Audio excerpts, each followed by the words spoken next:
What does that even mean, Bowers Game Corner? Ahoy there, YouTube! I'm back again today for another game review, and today I'm very excited to check out BattleGoats from Card Lords. This is for 2 to 6 players, ages 9 plus. It'll take you about 5 to 30 minutes to play. And in BattleGoats, you're going to be taking control of a hero and a team of goats and dragons and pigs and stuff and fighting each other. What? It's a gamery version of war where you're going to construct a battlefield in front of you and then go boom, boom, boom, boom, try to kill all of your other opponents. The unique aspect of this game is that every single card in this game, and there are a lot of cards, is asymmetrical. I love asymmetrical! So I'm hoping this one's good. But is it? Let's open it up and I'll tell you what I think. Alrighty then, we're going to take a look at what you're going to get inside of BattleGoats. So before we get started, let's take a look at our handy dandy rule booklet. It's one kind of longish rule booklet, double-sided, and it's pretty well done. There are some cards that you kind of wish they had an FAQ, and there's one thing with the heroes where it doesn't actually tell you to take the heroes out after you distribute them. But other than that, it is a well-done rule booklet. So in BattleGoats, what you're going to get is 50 plus cards, and these cards are going to look like this. They're going to have various different goats on them, sometimes animals and dragons and whatnot, sometimes equipment, and they're going to have numbers in the upper right-hand corner. You can think of this game like a heavy version of Gamer War, where you're going to set out your 9 cards into a 3x3 battlefield like so. You're going to start with 1 hero, and then you're going to get 8 other cards. Now, you can get the 8 other cards either by drafting them at the beginning of the game, which I really enjoy doing, or by getting them randomly, which will speed up the game exponentially. So let's take a look at a couple of the heroes. I believe there are 6 in here. I think there's, yeah, it goes up to 6 players, and there are 6 in here. And they normally have a really cool special ability. Jonas, when attacking or defending, you may move this card to any open spot on your battlefield, plus 1 for each adjacent cards. So the more cards that's around Jonas in this grid right here, the more powerful Jonas is going to get.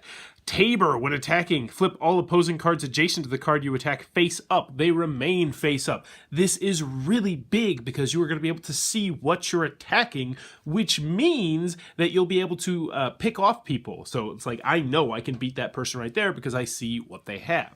We'll look at one more. We have Julieta. Instead of attacking, you may rearrange your entire battlefield. Cards that are face up may be flipped back. This is very useful as well because sometimes when cards get face up, they lose their special ability or whatnot, and also this makes it so that other people who might have seen a really powerful card you have that's maybe good on offense but not good on defense can't attack that card. It also has other useful abilities as well. So we're going to set up a 2-player game right here. We'll grab 1 hero, or actually I think this one already has a hero in there. Yeah, that one actually has 2 heroes. So we'll do that, and we'll set this out. Now, normally you get to pick how you set up your 3x3 grid. I'm not going to do that, obviously, for time purposes. But normally, you would get to set up your 3x3 grid specifically, so maybe someone wants to be in the front, someone wants to be in the back. Each card in this game is unique and different. See all these cards? Each one of these cards has its own special thing. So this one, plus 1 for each adjacent card. Okay, not too fancy. This is a 10. It can't attack, explodes, and must be discarded after being attacked. So this one, guaranteed, is going to kill who attacks it, but you're also going to lose the card. Desperado Goat. Plus 1 versus creatures, which will have a little green symbol up here in the left-hand corner, plus 2 while defending, so that's pretty good as well. We have the Mama Dragon, which is one of the cards I really enjoy in the game. She's a 6, which is already powerful, but plus 1 if the Baby Dragon has been slain, and Baby Dragon is another card out there, plus 2 if you control and reveal both, and Mama Dragon and Baby Dragon remain face up when revealed. So most of the time, that's not going to happen because there's so many cards in here. Now, if you're playing a 6-player game, you're going to use all the cards. But if you're not playing a 6-player cards, there's going to be cards that go out of the game completely. So each game is going to be incredibly variable on that aspect. But let's get to how the game works. So we're going to have a 2-player game set up right here. Everybody set up their 3x3 grid. This person's going to go first just because. What they're going to do is they are going to point to who they would... Well, they're going to flip over their card first. So let's just say we're going to attack with this armored pig. 3 plus 5 you control and reveal the pick-a-pole. Actually, we would not attack with that. That would be a really poor choice. Let's see. Oh, yeah, this is a great one. Gladiator Goat. So, +1 for each card on your battlefield, including himself. So this is definitely one that he would probably want to attack with first, because right now he's worth 9. So we flip that over, say, I got 9, and I'm going to attack whichever card he wants to. This card right here. So he'd flip it over, and he would see, oh, that's bad for him. That's the double ballista. Attacks front row only, may attack 2 cards at once. -1 while defending, so this has a value of 5, which means this has killed this, and this is now gone. It's out for the game. And this is a really cool card because it attacks the entire row. So it attacks an entire row, which can be very awesome. So this person would really be reeling. That goes into this card pile. This card gets flipped back over. Now, granted, there's a little bit of a memory aspect here because this player now remembers, hopefully, that this is a really powerful card at the moment. So he does not want to attack this card. So next, this player's turn to go. So let's just see what he's got. Nope, that's not a good one to attack with. +1 for each card in all rows in front of this card. So you know what? He probably would have played this right here because he wants that to be near the back. So we'll just pretend he put that in the back and he say, all right, I'm going to attack with this one. So she gets +1 for each card in all rows in front of this card. So that would be 1, 2, 3, 4, 5, 6, which would put this at a value of 8, which is great. Now, obviously, she knows this is a 9 right here, so does not want to go there. So she might go up here in the upper left-hand corner, and she gets, oh, the Tuck, which is a hero. This is one of the worst cards to run into because always wins his first battle regardless of power, which means despite the fact he has a 6 and she's rolling with an 8, that 6 has taken out her. So even though she was on offense, she is dead. This card gets flipped back over, even though it has lost its special ability, but it's still a decent card sitting up there at 6. And as I mentioned, the heroes are normally very good. So what happens if you tie, you may be asking? So what happens if a 7 comes up against a 7 or something like that? Well, in that case, both players die. Both of the people die. So let's just pretend this is 7 versus 6, or 7 versus 7, even though it's clearly not. Both of these players would lose their card, and you were going to continue until only one player has 1 card left, at which point they will be the winner of the game. If you're playing with more players, you're just going to be going in a clockwise order, and you can attack whoever you want. You don't have to attack particularly on the left or on the right or anything like that. You're going to go until one player has 1 card left, at which point they will be the winner of BattleGoats. And that, in a nutshell, is how the game's played. Alrighty then, BattleGoats from Card Lords. What are my final thoughts? Let's go over the pros. Let's go over the cons. First, on the con side, game's not going to be for everybody for a couple different reasons. I thought the game wasn't be for me because the theme is stupid, the name is dumb, and I loathe this artwork. Now, I will mention on the artwork, that is a your mileage may vary kind of thing, obviously, and I feel like I'm going to be in the minority. I can tell that this is very nice artwork. I really can. I look at the artwork and I say, oh, that's nice, but I hate it. I despise this style of artwork. But let's move on to the tangible things about the game. So, the theme is completely non-existent. You're playing as a hero, and you have teams of goats, and there's dragons and pigs making machines and catapults, and who knows. The theme is completely out there, so don't expect a theme whatsoever. Also, I like the game the best when you were able to draft your battlefield. When you're able to draft your cards and then set out your battlefield. However, if you are doing a drafting version of the game, it is going to lengthen the game substantially, especially for new players. And part of the reason is because there is so much to read card text-wise when you're first starting the game. I would recommend a 7 Wonders style draft if you're going to be drafting instead of just laying everything out, because then there's just even more to read. At least with a 7 Wonders style thing, you only have 9 cards in your hand to look at. But still, continuing onward. Player elimination is in this game, which is going to be a turnoff to some people. Now, the game is quick, though. It's 5 to 30 minutes, it says in the box. I'd say that's just about right. But once you start getting to, say, 4, 5, 6 players, player elimination becomes a little bit more of a nuisance, especially at the higher 5 and 6 player count. Also, the game can drag just a teensy-weensy bit once you get to 5 and 6 players, and you will have a feeling from time to time that someone is just going to win because they just happen to have a really good card left over. One example that comes to my mind, what is it?